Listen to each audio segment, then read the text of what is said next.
اچھا، بہت سارے ایسے افراد بھی ہوتے ہیں جو ایسا نہیں ہے کہ نماز نہیں پڑھتے، نماز پڑھنا بھی نہیں چاہتے، نماز پڑھنا چاہتے ہیں، کوشش بھی کرتے ہیں، شروع کرتے ہیں، 2 نمازیں پڑھی یا دن کی پوری 5 نمازیں پڑھ لی، اگلے دن 1 2 نمازیں پڑھی، پھر نمازیں چھوٹ گئی، تو بار بار کوشش کرتے ہیں لیکن پابندی نہیں ہو پاتی، اور جو ہے وہ پکے نماز نہیں بن پاتے۔ اس کے لیے کچھ چیزوں پہ آپ عمل کریں، جن کے سب سے پہلی چیز تو یہ کہ آپ دینی کتابوں کا مطالعہ کریں۔ آپ آسان بہت ساری تفاسیریں جو بہت عام فہم انداز میں لکھی ہوئی ہیں، تو جیسے تفسیر صراط الجنان ہے، اگر کوئی شخص بھی پڑھے گا، بہت پیاری کی مفتی قاسم صاحب کی تفسیر ہے، کہ بہت پیاری اور بہت آسان الفاظ میں لکھی ہوئی ہے، وہ عام بندہ بھی پڑھے گا تو وہ اسے پڑھ سکتا ہے اور سمجھ سکتا ہے۔ کہ آپ تفسیر قرآن پڑھیں یا سیرت رسول صلی اللہ علیہ وسلم پر کوئی کتاب پڑھیں، تاکہ جو ہے وہ آپ کی دین سے محبت آپ کے دل میں پیدا ہو اور آپ کے لیے نیک کام کرنا آسان ہو جائے۔ دوسری چیز ہے، نمازی بننے کے لیے کوشش یہ کریں کہ آپ 5 وقت، جب بھی 5 وقت کیا پورا دن رات آپ کوشش یہ کریں کہ آپ باوضو رہیں، کہ جیسا ہی آپ کا وضو ٹوٹے آپ اسی وقت جا کر نئے سرے سے وضو کر لیں، کہ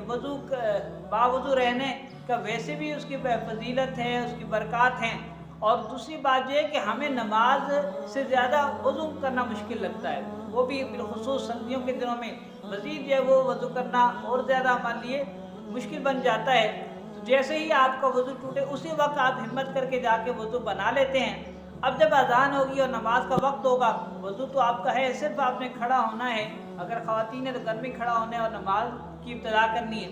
اگر آپ جو ہے وہ خواتین یا مرد ہیں تو پھر جو ہے وہ آپ کو مسجد میں جانا ہے اور جا کے نماز شروع کرنی ہے۔ تو ان کے باوضو رہنے کی فضیلت یہ ہے، اور فائدہ، سب سے بڑا فائدہ یہ ہے کہ انسان کے لیے نماز پڑھنا آسان ہو جاتا ہے، اور نیک کام کرنے کے لیے اس کا دل خود بخود راضی ہو جاتا ہے۔ اور دوسری بات یہ ہے کہ اگر آپ سے نمازوں کی پابندی نہیں ہو پاتی، پورے دن میں آپ فجر کی آپ نے پڑھی، ظہر کی بھی چھوٹ گئی، عصر کی بھی چھوٹ گئی، مغرب کی بھی چھوٹ گئی، 1 نماز پڑھی، 3 نمازیں چھوٹ گئی، اب عشاء کی نماز آپ مسجد میں پڑھتے ہیں یا گھر میں پڑھتے ہیں، لیکن عہد کریں عشاء کی نماز آپ تب پڑھیں گے جب آپ ظہر کی، عصر کی، مغرب کی پہلے ادا کریں گے، پھر عشاء کی پڑھیں گے۔ اس طرح سے بے شک آپ کی نمازیں قضا ادا ہوں گی، ادا نہیں ہوگی۔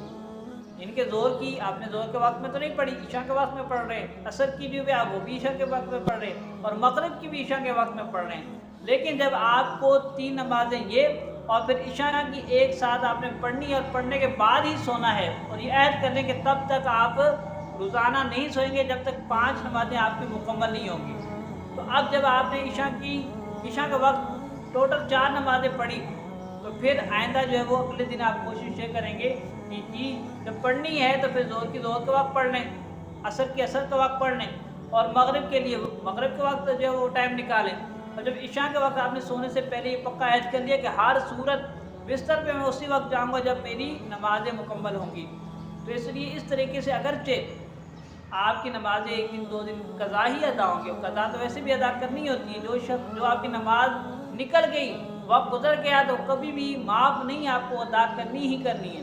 تو اس لیے اسی دن ادا کریں۔ آپ کی دن کی 1 نماز رہ گئی، 2 نمازیں رہ گئی، عشاء کا وقت اس کو مکمل کر کے پہلے پڑھیں،